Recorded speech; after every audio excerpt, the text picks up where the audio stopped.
How worried are you about rising unemployment? I'm not. So this report understates the strength of the labor market right now because there are two huge temporary distortions at play in the data here. The first is 100,000 or more federal workers who took the fork and came off payrolls, and some of them have gone into temporary frictional unemployment.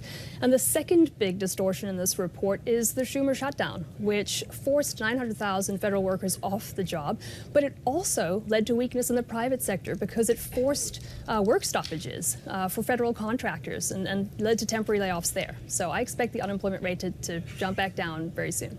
What about the youth unemployment rate, the rising youth unemployment? Are you concerned about that?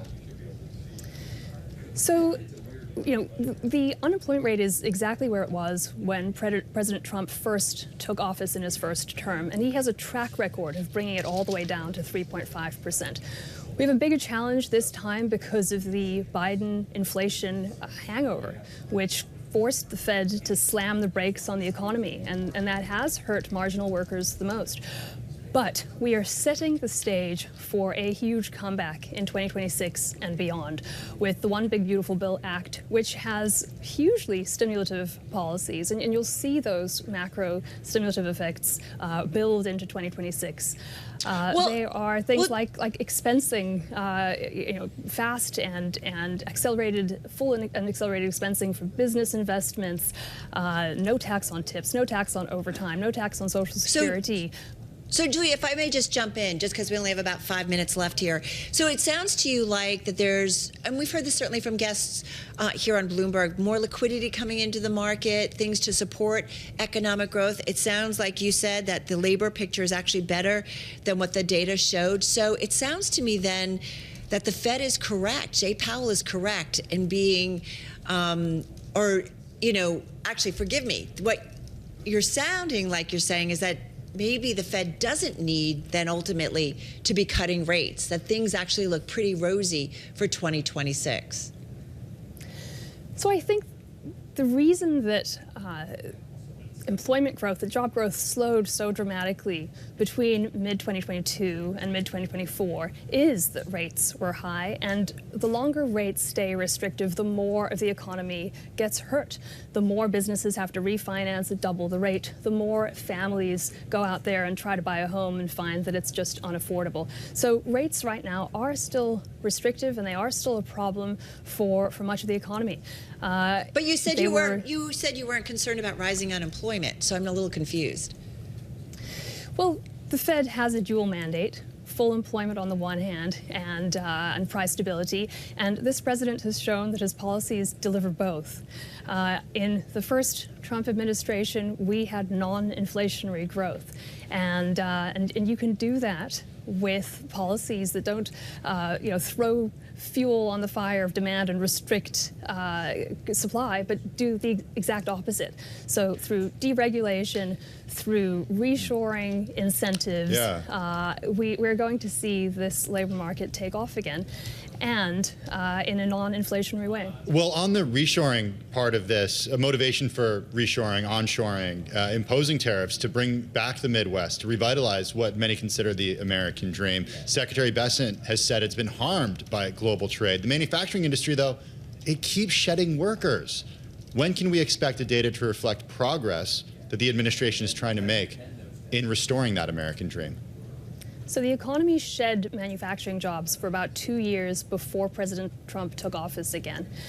This latest report shows the largest increase in construction jobs in over a year. And that's really the front end of those investments in mining, in energy, and manufacturing. And they're a signal that manufacturing job growth will pick up. So, okay, you look at the labor market, I mean, in terms of initiatives that will potentially help the U.S. labor market. The conversation around artificial intelligence. Fed Chair Jay Powell even addressed it in saying it hasn't impacted U.S. jobs yet. So I'm just curious, how are you factoring that into as you look at some of the upcoming moves? The president ramping up in terms of hiring people to really focus on technology, AI specifically in the administration. So looking to make more investments so that the U.S. certainly has a dominant role. I'm just curious how then you factor that into your estimates for the impact on the U.S. labor market. Well, the AI boom is driving huge demand for workers in the skilled trades, in advanced manufacturing, and of course, workers with AI skills. And it is our job at the Labor Department to ensure that U.S. workers are prepared for those jobs of the future.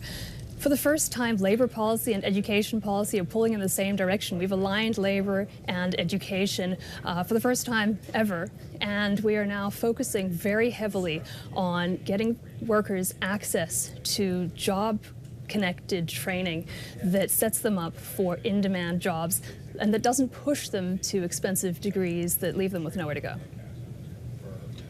Let's talk personnel a little bit. We're curious about why it's taking so long to make another nomination as BLS commissioner. Is your name in the ring? Is your hat in the ring?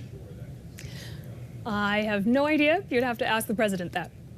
Would you, if you were asked, would you serve as that? Well, I think there is a tremendous amount of work to do there, tracking AI's labor impact, improving the timeliness, the granularity, the accuracy of the data. And I have, at the Labor Department, made it my priority to push forward a very aggressive labor market data modernization agenda that puts workers and learners first and gives them more access to the data collected on them. So right now, I love partnering with the BLS on all of those kinds of initiatives, and I am happy to serve in whatever role the president sees fit.